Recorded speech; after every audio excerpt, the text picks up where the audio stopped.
सो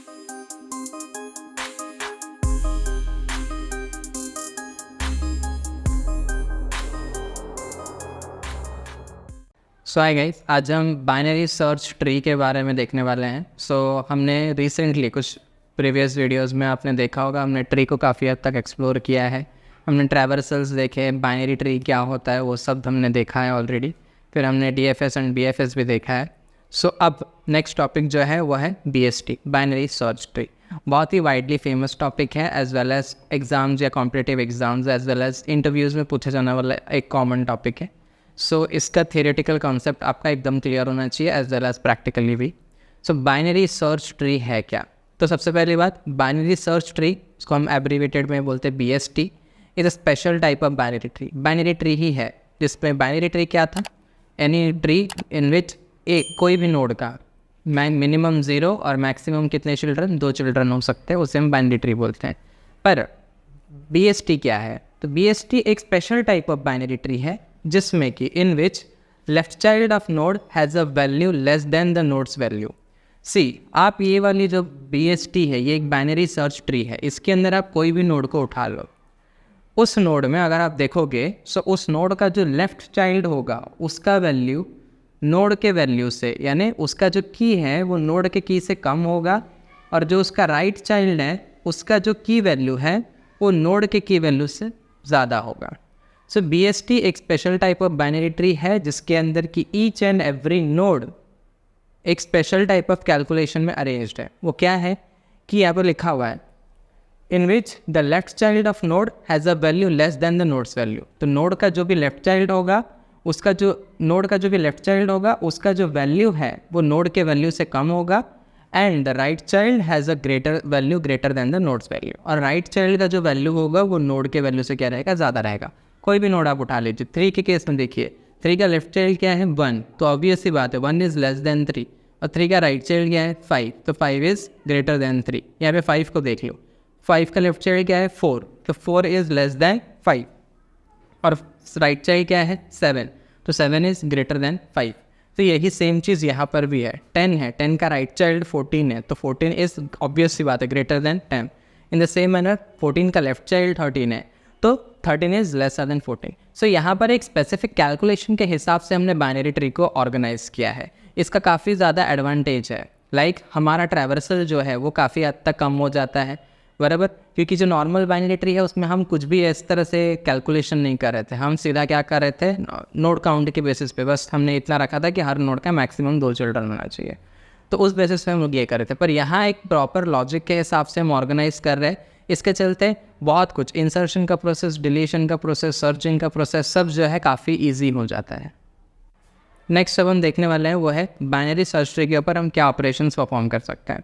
यहाँ पे कॉमनली उस 3 ऑपरेशन मैंने लिखे हैं, inserting a node in the BST, next is searching a node in BST, हम इस बाइनरी सर्च ट्री के अंदर किस तरह से एक नोड को सर्च करेंगे, and third the most important, deleting a node in BST, कि एक बाइनरी सर्च ट्री के अंदर हम कैसे एक नोड को डिलीट करेंगे। Now inserting a node in BST, जब मुझे बाइनरी सर्च ट्री के अंदर कोई नोड को इंसर्ट करना है, पहली बात वो नोड जो है एज लीफ नोड ही इंसर्ट होगा, और वो नॉर्मली हम जैसे कहीं भी अटैच कर देते हैं वैसा नहीं होगा, एक प्रॉपर प्रोसीजर है। जिससे मुझे नोड 17 को इस बाइनरी सर्च ट्री के अंदर इंसर्ट करना है, तो स्टार्ट हम कहाँ से करेंगे, रूट से शुरू करेंगे। कंपेयर करेंगे हम, क्या है वैल्यू 17, रूट का वैल्यू क्या है 7, तो क्या 17 जो है वो 7 से छोटा है या बड़ा है। तो जब भी जिस नोड को हमें इंसर्ट करना है, अगर उसका वैल्यू हमारे करंट नोड जो भी है उसके वैल्यू से क्या है, छोटा है, तो हम लेफ़्ट सब ट्री में जाएंगे, और अगर उससे ज़्यादा है तो हम राइट सब ट्री में जाएंगे। ऐसे हम तब तक करते रहेंगे जब तक हमें लीफ ना मिले। 17 पहला रूट वैल्यू है 7, तो 17 7 से बड़ा है, तो मैं कहाँ जाऊँगा, राइट सब ट्री में, यानी इस सेक्शन में जाऊँगा, बराबर। ये 10 14 13 वाला जो राइट सब ट्री है मैं इसमें जाऊँगा, और ये मेरा लेफ्ट सब ट्री है। सब ट्री यानी 7 का पूरा ये लेफ्ट सब ट्री और ये राइट सब ट्री, बराबर। तो यानी से सब ट्री यानी ये सेक्शन, और यहाँ पर राइट सब ट्री में ये सेक्शन। तो 17 अभी ऑब्वियस सी बात है, यहाँ पे नेक्स्ट नोड क्या है 10। अब मैं 10 के साथ कंपैरिजन करूँगा 17 का, कि 17 जो है वो 10 से बड़ा है या छोटा है। तो ऑब्वियस सी बात है 17 जो है वो 10 से क्या है, बड़ा है, तो अगेन मुझे इसके राइट में जाना पड़ेगा। इसके राइट में कौन है, 14। सेम वही, अगेन मैं 14 के साथ कंपैरिजन करूँगा, क्या कि 14 और 17 में बड़ा कौन है। तो 17 क्या है, 14 से बड़ा है, इसका मतलब अगेन मुझे 14 में कहाँ जाना होगा, राइट सब ट्री में। पर 14 के आगे कोई भी और चाइल्ड है ही नहीं, इसका मतलब मुझे 17 को यही इंसर्ट करना है। तो 17 as a new leaf node insert हो चुका है 14 के इस तरफ। तो ये BST का जो प्रिंसिपल है वो पूरा मेंटेन रहा है। यानी अब अगर आप देखेंगे तो जो भी नोड इंसर्ट हुआ है, एक तो वो लीफ नोड है, और प्रॉपर हमारा जो कैलकुलेशन था कि रूट वैल्यू से बड़े राइट में होने चाहिए, रूट वैल्यू से कम लेफ्ट में होने चाहिए, वो भी हमारा क्या है, मेंटेन है। तो आई होप आपको ये समझ में आएगा कि हम किस तरह से एक नोड को बाइनरी सर्च ट्री के अंदर इंसर्ट करेंगे। वेरी सिंपल, आपको हर स्टेप में बस कैलकुलेट करना है, आपको बस देखना है, कंपैरिजन करना है। अगर छोटा है वैल्यू, अगर जिस नोड को आपको इंसर्ट करना है, अगर वो आपके करंट वैल्यू से छोटा है तो आपको लेफ्ट में जाना है, अगर बड़ा है तो आपको राइट में जाना है। और ऐसा आपको पूरे एंड तक करते रहना है। Once you get the leaf, आप एंड में पहुंच गए तो आपको सीधा वहाँ पे क्या करना है, नोड को इंसर्ट करना है। तो ये था inserting a node in the BST। Next is searching a node in BST। Searching का भी सेम लॉजिक है। मान लीजिए मुझे सर्च करना है नोड 10, कि ये जो नोड 10 है ये बाइनरी सर्च ट्री में है या नहीं है। तो ये भी अगेन ईजी है, मैं शुरुआत करूँगा रूट से, बराबर। तो पहले तो मुझे वही देखना है कि जिस नोड को मुझे सर्च करना है क्या वो करंट नोड के वैल्यू के बराबर है। तो क्या 7 और 10 इक्वल है, ऑब्वियसली नहीं। तो अब मुझे अगेन वही करना है, कंपैरिजन करना है। सी, अगर ये नॉर्मल बाइनरी ट्री होता तो मुझे लेफ्ट और राइट दोनों साइड देखना पड़ता, लेकिन अब ये बाइनरी सर्च ट्री है। तो क्योंकि ये बाइनरी सर्च ट्री है, मुझे पहले ही मालूम है कि 7 से बड़े जो भी एलिमेंट्स हैं वो उसके राइट सब ट्री में होंगे, 7 से छोटे जो भी एलिमेंट्स हैं वो उसके लेफ्ट सब ट्री में होंगे, राइट। तो यहाँ पर आपको ऑब्वियसली पता चल जाएगा कि ये जो 10 है, ये जो 10 है ऑब्वियसली किसके बराबर है, sorry 10 is not equal to 7 के बराबर नहीं है। तो क्योंकि 10 जो है वो 7 से बड़ा है तो वो कहाँ हो सकता, अगर उसको होना है तो वो कहाँ होएगा, राइट सब ट्री के अंदर ही होएगा। ओके, तो हम क्या करेंगे, यहाँ पे जाएंगे नेक्स्ट नोड पे जाएंगे राइट सब ट्री में। तो यहाँ पे है 10, तो क्या हमें जो नोड को ढूंढना है वो 10 के बराबर है, ऑब्वियसली है। तो हम सीधा यहाँ पे ट्रू रिटर्न कर सकते हैं कि हाँ ये नोड एग्जिस्ट करता है। अगर नहीं होता, मान लीजिए यहाँ पे 10 हमारा होता ही नहीं, कभी 11 है, तो हम क्या करते हैं, सेम वही। अगर ये छोटा है 10, अभी यहाँ पे नोड वैल्यू क्या होता है, 11 है। तो अभी ऑब्वियस सी बात है 11 और 10 बराबर नहीं है, तो हमें क्या में जाना होगा, लेफ्ट सब ट्री में जाना होगा। पर 11 के आगे कोई लेफ्ट सब ट्री है ही नहीं, तो हमें सिंपली क्या कर देना है, फॉल्स रिटर्न कर देना है कि ये वैल्यू एग्जिस्ट ही नहीं करता। क्योंकि अगर उसको एग्जिस्ट करना होता तो वो 11 के लेफ्ट चाइल्ड में ही होता, राइट में वो हो ही नहीं सकता, क्योंकि राइट में 11 से बड़े सारे एलिमेंट्स होंगे और 10 जो है वो 11 से बड़ा नहीं है।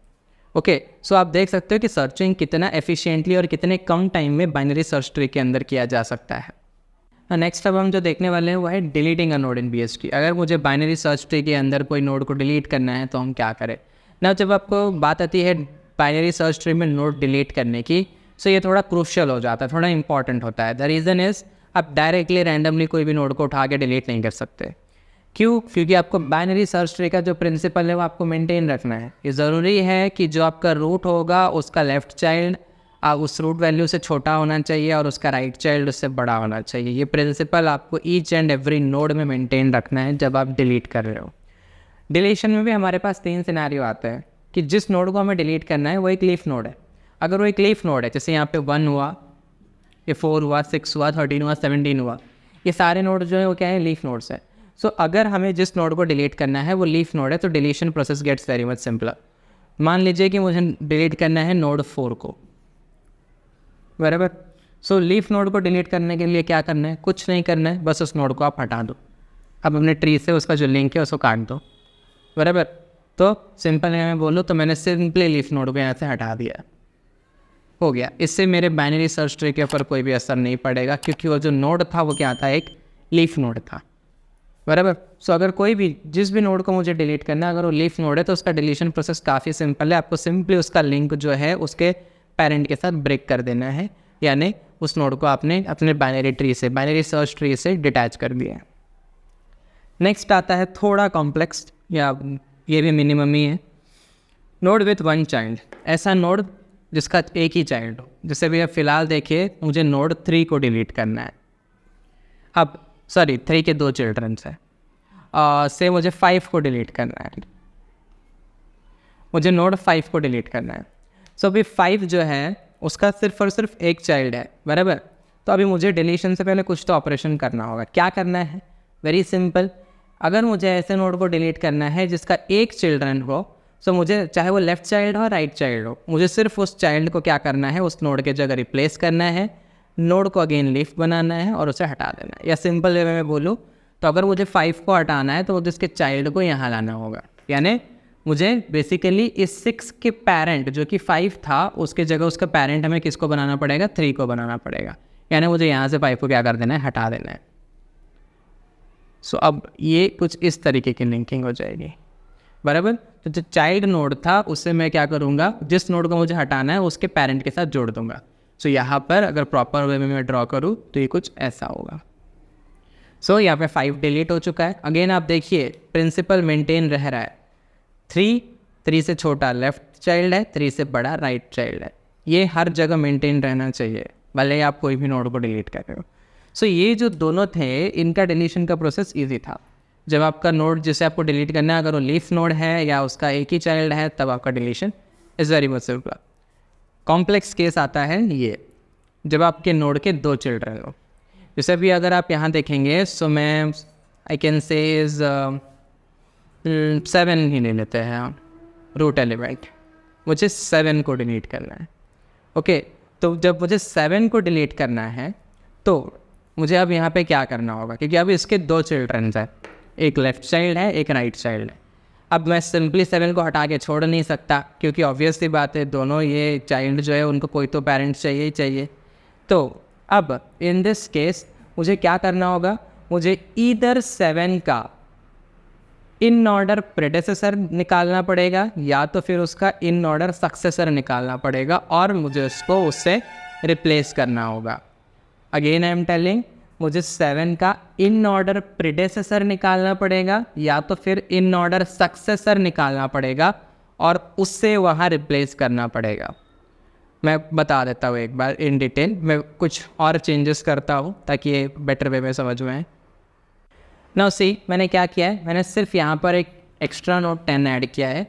मैं क्यों ऐड किया मैं आपको बाद में बताऊँगा, इवन बाद में 10 को हटा के भी बताऊँगा क्या पॉसिबिलिटीज़ है। सो बहुत से वीडियोज़ में आपने देखा होगा ये वाले केस के लिए वो क्या कहते हैं कि जिस भी नोड को मुझे डिलीट करना है, 2 तो पॉसिबिलिटीज़ है, एक इन ऑर्डर प्रेडेसेसर और इन ऑर्डर सक्सेसर। पहले हम समझते हैं इनका मतलब क्या है।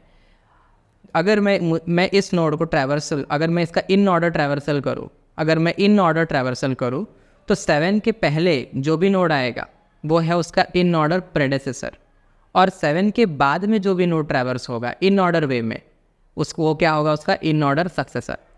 तो इसको आपको पूरा अभी हटाने के लिए आपको पूरा इन ऑर्डर का कैलकुलेशन करते नहीं बैठना है। आपको पूरे ट्री को इन ऑर्डर में ट्रैवर्स करके 7 से पहले कौन है 7 के बाद में कौन है वो देखने की ज़रूरत नहीं है, उसके प्रेडेसेसर और सक्सेसर को पता लगाने। बहुत ही सिंपल सा लॉजिक है। मुझे जिस नोड को हटाना है उसके 2 चिल्ड्रंस है, तो उसके लेफ्ट सब ट्री में जो भी ग्रेटर एलिमेंट होगा, ग्रेटेस्ट एलिमेंट होगा, यहाँ ये इसका लेफ्ट सब ट्री है, इसके अंदर जो भी ग्रेटेस्ट एलिमेंट होगा मुझे उसको क्या करना है, इसके साथ रिप्लेस कर देना है और मुझे इस नोड को यहाँ लाके हटा देना है। यानी मैं सिंपल वे में बोलूँ तो मैं 6 को यहाँ ले आऊँगा और यहाँ से 7 को लाके इसको हटा दूँगा। तो ये कुछ इस तरह से हो जाएगा। ये इन ऑर्डर प्रेडेसेसर से मैंने रिप्लेस किया है, बराबर। यानी अगर मैं इन ऑर्डर ट्रैवर्सल करूँ पूरे ट्री का तो 7 से पहले आएगा 6, तो मैंने 6 को उसके जगह डाल दिया है और उसके बाद में हटा दिया। जो यहाँ पे 6 था उसके जगह 7 लाके उसको रिप्लेस कर दिया, पूरे उसका लिंक जो है ट्री से कट कर दिया है। ये एक तरीका है। अगर आपको इन ऑर्डर प्रेडेसेसर से नहीं करना तो एक और तरीका भी है, इन ऑर्डर सक्सेसर से। तो इन ऑर्डर सक्सेसर हम कैसे निकालें? राइट सब ट्री में, आपके राइट सब ट्री में जो भी सबसे स्मॉलेस्ट एलिमेंट है, जो भी सबसे स्मॉलेस्ट एलिमेंट है वो होगा इन ऑर्डर सक्सेसर। अगर आप इन ऑर्डर ट्रैवर्सल निकालोगे पूरे ट्री का तो आपको ये समझ में आएगा कि इस वैल्यू से जो पहले क्या आएगा उसके लेफ्ट ट्री का सबसे बड़ा एलिमेंट, और इस वैल्यू के बाद में उसके राइट ट्री का, राइट सब ट्री का सबसे छोटा एलिमेंट आएगा। इसलिए मैं कह रहा हूँ कि इन ऑर्डर सक्सेसर हम कैसे निकालेंगे, जिस भी नोड को हमें हटाना है उसके राइट सब ट्री में सबसे स्मॉलेस्ट एलिमेंट को आपको पिक करना है, वही उसका इन ऑर्डर सक्सेसर है। तो यहाँ कौन है, ये 10 है। सो मैं सीधा 10 को यहाँ ले जाऊँगा और इसके साथ रिप्लेस कर दूँगा और यहाँ ले आऊँगा मैं 7। अब मुझे इसको हटाना था तो मैं इसका लिंक डिटैच कर दूँगा तो ये हट जाएगा, बराबर। सो ये एक तरीका है, फाइन। अब बात आती है कि मैंने 10 वाला क्यों लाया। 10 मैंने ऐड किया क्योंकि मुझे ये वाला सिनेरियो आपको दिखाना था, राइट। और बहुत लोग एक और भी तरीका बताते हैं, वो भी बता देता हूँ मैं। ये पहले मैं इसको एज इट इज रख लेता हूँ।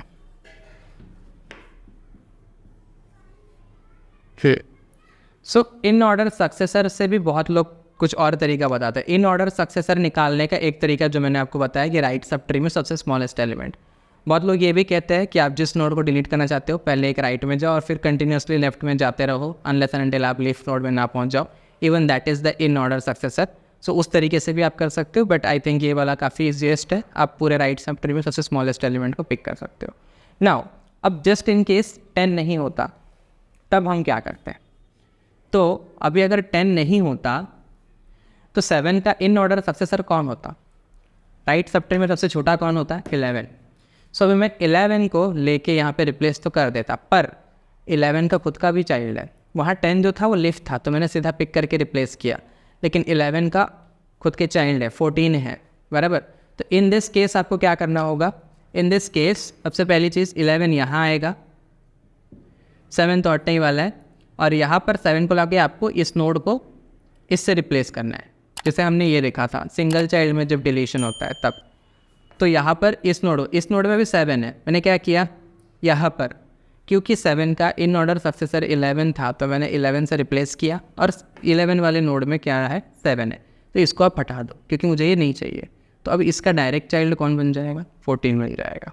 समझ में आया। तो कुछ इस तरह से अब ये लिंकिंग जो है वो बनेगी, बराबर। सो इवन ऐसा भी नहीं है कि अगर उसका इन ऑर्डर मतलब जो इन ऑर्डर सक्सेसर है अगर उसका चाइल्ड है तो हम कैसा रिप्लेस करें, कुछ नहीं। आपको इन ऑर्डर सक्सेसर को वहाँ ले जाना है, और अगर उसका कोई चाइल्ड है तो उसको उसके पेरेंट्स के पेरेंट के साथ जोड़ देना है, यानी ग्रैंड पेरेंट के साथ आपको जोड़ देना है। तो सिंपल। सो आई होप आपको ये समझ में आ गया होगा। ये थियोरेटिकली काफ़ी इंपॉर्टेंट है, लाइक MCQs एंड ऑल में आपको पूछा जा सकता है कॉम्पिटिटिव एग्जाम्स के। मोreover ये प्रैक्टिकली भी काफ़ी एफिशिएंट है, हम इसे प्रैक्टिकली भी देखेंगे। सो नेक्स्ट भी आप एक और चीज़ देखिए, वो है टाइम कॉम्प्लेक्सिटी। सो बाइनरी सर्च ट्री की जो टाइम कॉम्प्लेक्सिटी है वो है big OF and log n, logarithmic time complexity है। सो क्योंकि लॉगरिथमिक टाइम कॉम्प्लेक्सिटी है, सो ऑब्वियस सी बात है काफ़ी कम टाइम कॉम्प्लेक्सिटी है बाइनरी सर्च ट्री का compare to other algorithms, sorry other trees as well. Application wise अगर हम देखें तो कहाँ यूज़ होता है, इंडेक्सिंग इन डेटाबेसेस में हम इंडेक्सिंग करते हैं ताकि हम फास्टली डेटा को एक्सेस कर सके। तो उसके लिए भी हम बाइनरी सर्च ट्री का इस्तेमाल करते हैं because of its convenient structure. Searching algorithms में यूज़ होता है क्योंकि आप देख सकते हैं यहाँ पे सर्चिंग प्रोसेस काफ़ी ईजी है। प्रायोरिटी क्यूज़ में यूज़ होता है, प्रायोरिटी क्यूज़ जहाँ पर कि जब हमारे पास बहुत से जॉब्स होते हैं, जैसे ऑपरेटिंग सिस्टम के केस में हमारे पास बहुत से काम होते हैं जो कि अलग अलग प्रायोरिटी बेस्ड होता है। सो तब उन जॉब्स को हमें क्यू में रखते हैं, हम प्रायोरिटी क्यू बोलते हैं। तो प्रायोरिटी क्यूज़ में भी कौन से जॉब की ज़्यादा प्रायोरिटी है, किसकी कम है, उन सब के लिए भी हम ये ट्री स्ट्रक्चर का इस्तेमाल कर सकते हैं, एज वेल एज़ कई और एप्लीकेशंस भी हैं। तो नेक्स्ट अगर हम इसके एडवांटेजेस की बात करें, सो एडवांटेज वाइज अगर आप देखेंगे तो ऑब्वियस सी बात है यहाँ पर searching is very much easier क्योंकि यहाँ पर डेटा एक तरह से पहले से ही सॉर्टेड है। सो इसका एडवांटेज में आप ये लिख सकते हो कि एक तो searching is very much easier, as well as insertion and deletion भी काफ़ी हद तक सिंपलर होता है अगर ट्री आपका बैलेंस्ड है, यानी प्रॉपर वे में ऑर्गेनाइज्ड है, बराबर। सो इंसर्शन डिलीशन सर्चिंग सब कुछ यहाँ पे बहुत ज़्यादा ईजियर है। मोरोवर अगर आप यहाँ पे देखेंगे सो हमें पॉइंटर्स नहीं मेंटेन करने, हर नोड कहाँ स्टोर हो रहा है उसका हमें अलग सा स्पेसिफिकेशन स्टोर करने की रिक्वायरमेंट नहीं है, बराबर। क्यों? क्योंकि हमने उन्हें स्टोरी ऐसे किया है कि हम इजीली दूसरे नोड्स पर ट्रैवर्स आउट कर सकते हैं। तो ये भी उसका एक एडवांटेज है। थर्ड एडवांटेज टाइम कॉम्प्लेक्सिटी है कि वो big of n log n logarithmic है जो कि काफ़ी कम है। ऐसे और भी कई एडवांटेजेस आप लिख सकते हैं ना। डिसएडवांटेजेस की अगर हम बात करें तो सबसे पहली चीज़ तो ये उन डेटा सेट्स के लिए स्टूट नहीं होता जहाँ पर हमें रैंडमली एलिमेंट्स को एक्सेस करना है, क्योंकि अगर यहाँ पर आप देखेंगे तो आपको एलिमेंट्स को एक्सेस करने के लिए हमेशा एक ऑर्डर्ड वे में जाना पड़ता है, बराबर। सो अगर मुझे मेरे एलिमेंट्स को रैंडमाइज वे में एक्सेस करना है, so in that case for ऐसे डेटा स्ट्रक्चर्स के लिए BST is not a suitable one. So और भी कई डिसएडवांटेजेस है associated with binary search tree, आपको ऑनलाइन मिल जाएंगे, so do refer that. So theoretically जो मेन कॉन्सेप्ट्स थे हमारे, जिन्हें हम प्रैक्टिकली देखने वाले हैं, वो है हमारे जो ऑपरेशंस। सो आई होप आपको समझ में आया होगा। So let's move out to our practical part, और वहाँ पे हम इसको डिटेल में देखते हैं।